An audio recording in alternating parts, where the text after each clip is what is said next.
As Crytek, coming from Germany, we have to be different. As a carrier for the strain. So we just experimented. That AI system was super advanced, but it took us also 18 months to write the AI system. So 18 months no action on screens. That sandbox feeling that the NanoSuit provided was, I think, a super empowering and fascinating mechanic. There's the weapon and then there's the enemy, but most of the screen is just filled with my assets.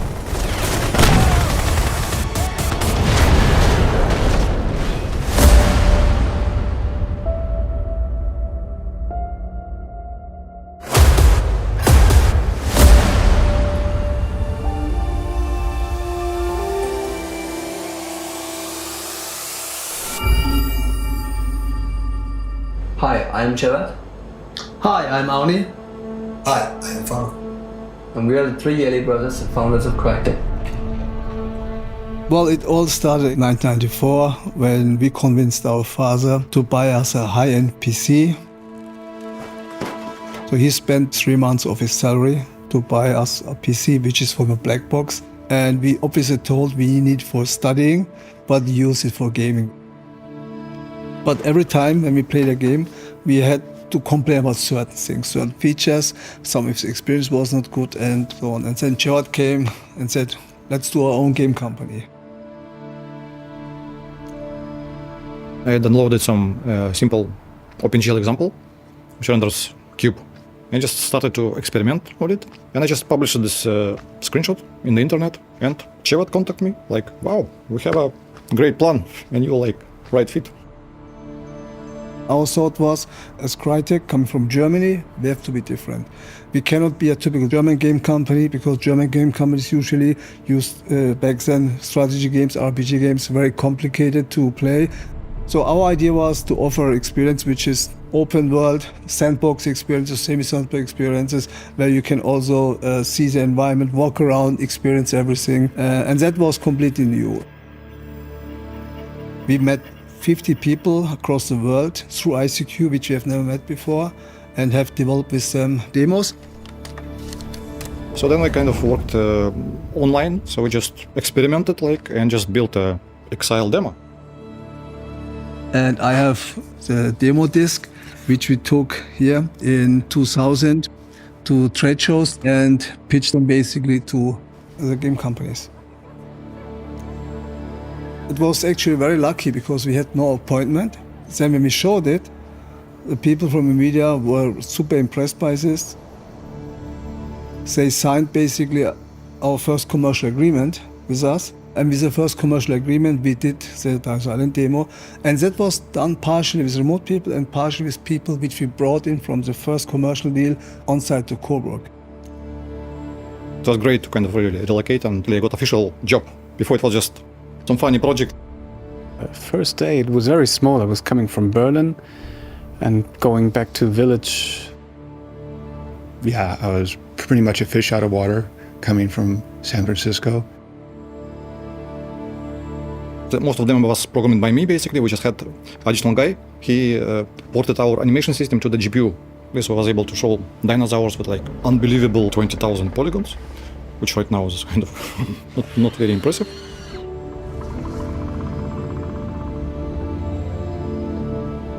NVIDIA used this as demo to launch the GeForce 3 graphics card. That brought us overnight suddenly in a completely different picture. When we met at the trade show where we showed the first time our tech demo, some representatives from Ubisoft were also there because the NVIDIA had a gathering together that evening. And that was also foundation how Ubisoft then signed up finally with us for Far Cry. And I must thank very much Yves Guillemot for doing this because he trusted in three brothers and a couple of people who were working somewhere in the world. So he believed in that we can pull it off. Company continued growing and build the engine basically partially based on the Exile demo code, kind of to make it more structured, more like real engine basically.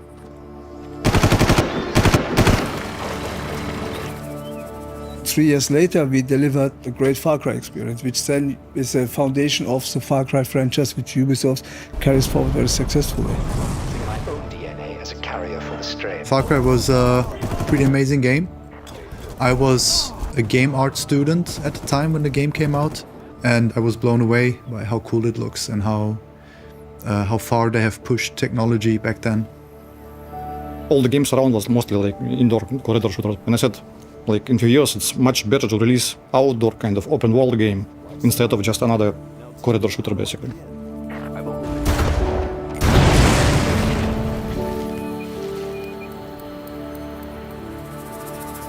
Jawad came out with the idea, okay, let's make huge terrains. And let's make vegetations in water with reflection and with technical features, which also adds value to gameplay. As example, Far Cry was probably one of the first game, as far as I remember, where AI could hear and see you, which offers all kinds of variations for gameplay. So you take a rock, throw it in the corner, AI gets distracted and moves over. Did you hear that? Do a second time. Did you hear that? But third time he doesn't do it because he knows there's something wrong. That AI system was super advanced, but it took us also 18 months to write the AI system. So 18 months no action on screen. This was unbelievable. Even for Ubisoft back then, it was a big stretch actually. With Far Cry, we launched basically CryEngine 1. And then we want to go to the next level with the engine. And so we want to develop the second iteration of it. But at the same time, we want to take also gameplay further. We want to come into an environment where we can tell a better story, where we can offer a great entertainment experience. I arrived perhaps a year after they started development on Crysis. They started with the code from Far Cry and started developing it. Towards the end of my time at the Game Art School, there were some screenshots released of like a cool soldier on an aircraft carrier guiding a jet plane in the right direction. And that looked absolutely stunning. And that's when I remembered that there's this awesome company in Germany that I could actually apply for. And that's what I did. I was super, super lucky to land the job at a place like Crytek, right? Coming out of game school, no prior experience in the industry. I played Far Cry a lot, and I was super excited about what was in the press about Crysis at that time. So for me, it was amazing seeing what the guys have been doing.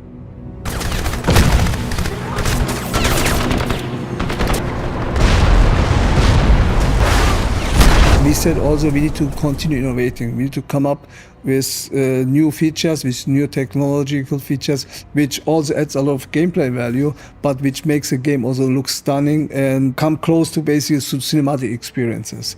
And that's where we set the bar very high. The sooner we are off this rock, the better.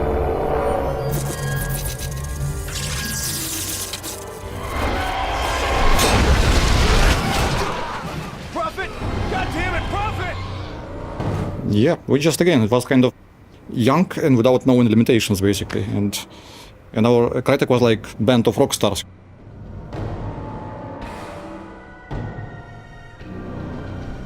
I knew that I was part of something special, that's for sure. And I didn't really think that I can contribute to what Crytek was doing back then because it was so out of my league and everyone's league, basically, especially from a technological point of view. I remember very vividly, I opened up a test level, which was called Breakability or something like this. And then I jumped into a tank and suddenly everything was in motion. Palm trees were breaking, leaves were bending, sun shafts and all that, you know. I mean, we know why Crysis is cool, and I couldn't believe my eyes. I saw it a little bit earlier than public, of course. That I was completely blown away that this is even possible. It didn't run so well back then on my machine. Of course, you had to have a really beefy PC, but that was mind-boggling. I joined a year before we shipped Crysis 1, so a large part of the game was already there, but it was raw. So my responsibility back then, together with the other designers, was to kind of like turn the individual components into something which feels like it's a game, right? Like everything comes together. I'm going to access the KPA security. I kind of owned the weapon pipeline in terms of how the weapons should be balanced and multiplayer, single player, all that type of stuff. So that was pretty amazing. My very first task was a flashbang grenade, and I was quite excited about it because, you know, it's a first-person shooter and the weapons are very close to the camera and it's like super high fidelity and everything.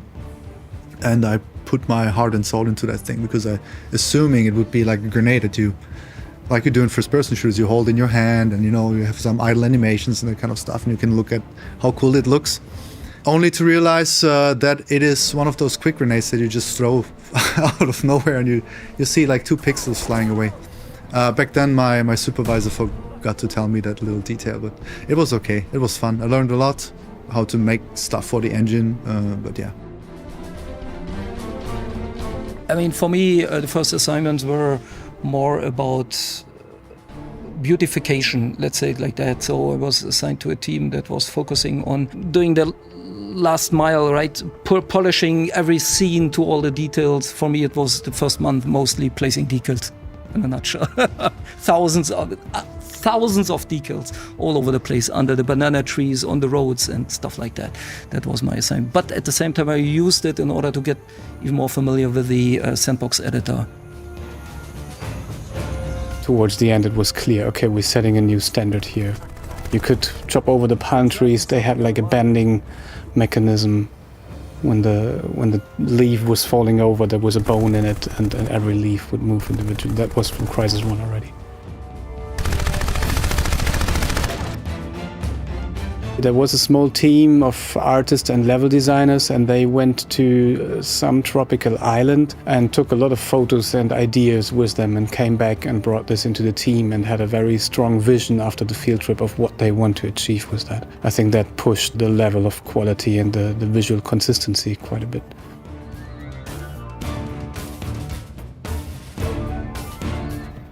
The biggest difference between Far Cry, and Far Cry was a good-looking game, don't get me wrong, it was technologically absolutely amazing.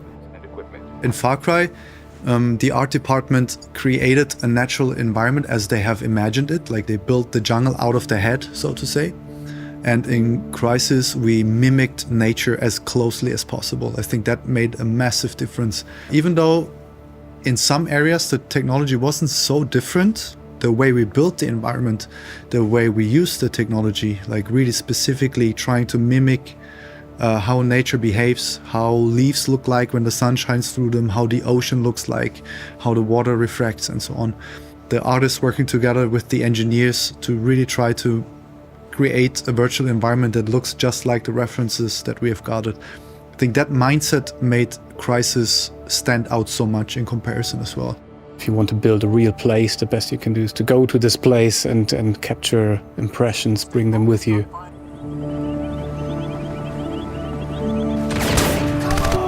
I guess that I filled most of the screen, like as an environment artist and building trees and nature and playing in a nature game. You are always taking 80% of the screen. Then there's the weapon and then there's the enemy, but most of the screen is just filled with my assets.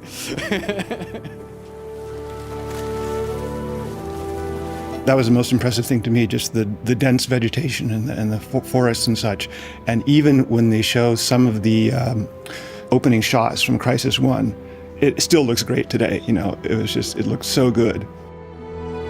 I just build the assets, but you can build the best asset in the world. If the lighting and engine is not good enough, you don't get anything out of it. So I guess in the end, it's the whole package of good assets, good lighting, good technology, good deals with hardware people.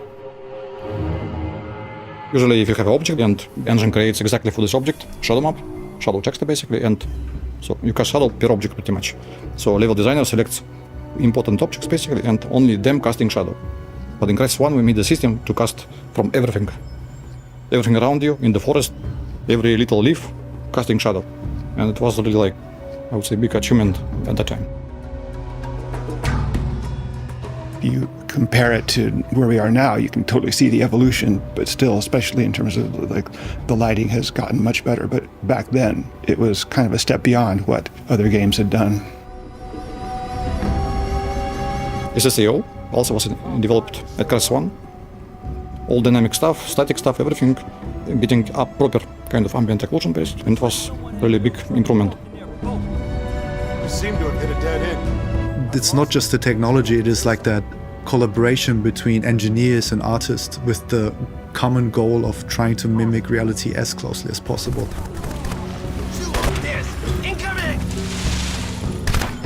For me, the experience is always about making a game first. But that doesn't mean you should completely disregard real-world experience with firearms, because that can influence the sensation quite a bit. Like how much kick should there be? What should the camera do? How quickly should you reload? What's the impact on target downrange? Like as a shot connects, should it penetrate a wall or not based on caliber? Like having that understanding of what a firearm can and cannot do, and then making an abstract rule set of that applies to your game to encourage awesome real interactions. That's the real beauty of the game designer and weapons to kind of like make happen. So I was responsible for the destruction in Crysis 1 huts, all the little wooden shacks, and we had to place like joint objects that hold the individual pieces together, and we just got very rough information, and we had to place it all and then realize it doesn't work. So why does it not work? And you have to try and see why does it not work in the first place? Did I do something wrong? Should the setup be?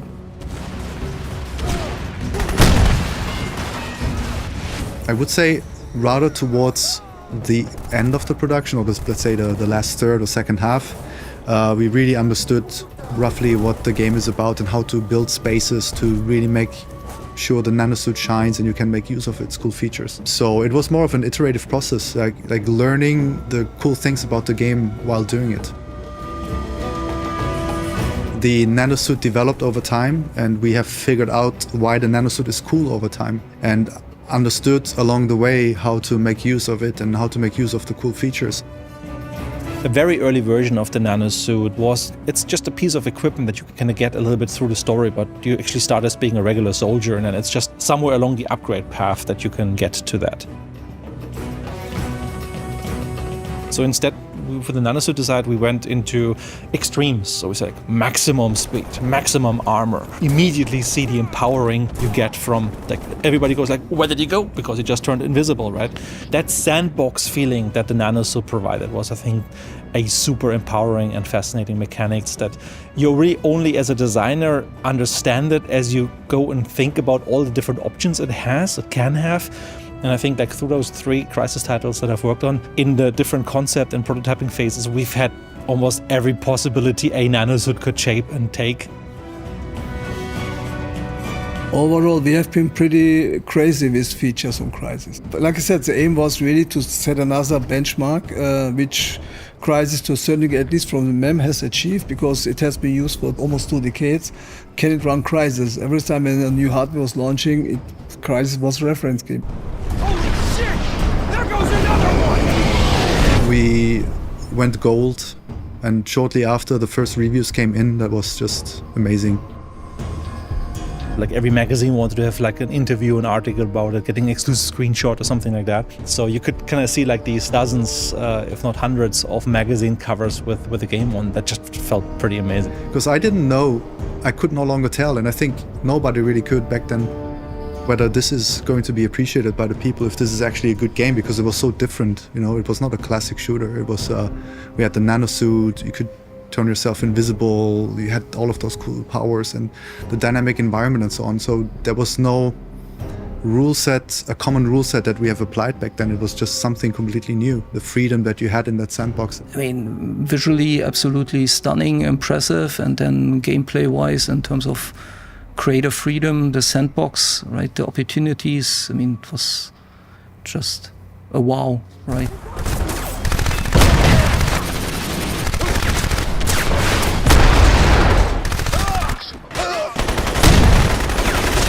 I had some part in doing some cool stuff, but the other people, the other renderers there just really revolutionized a lot of things. I was very proud to be on that team, and obviously it had a big impact in the gaming industry.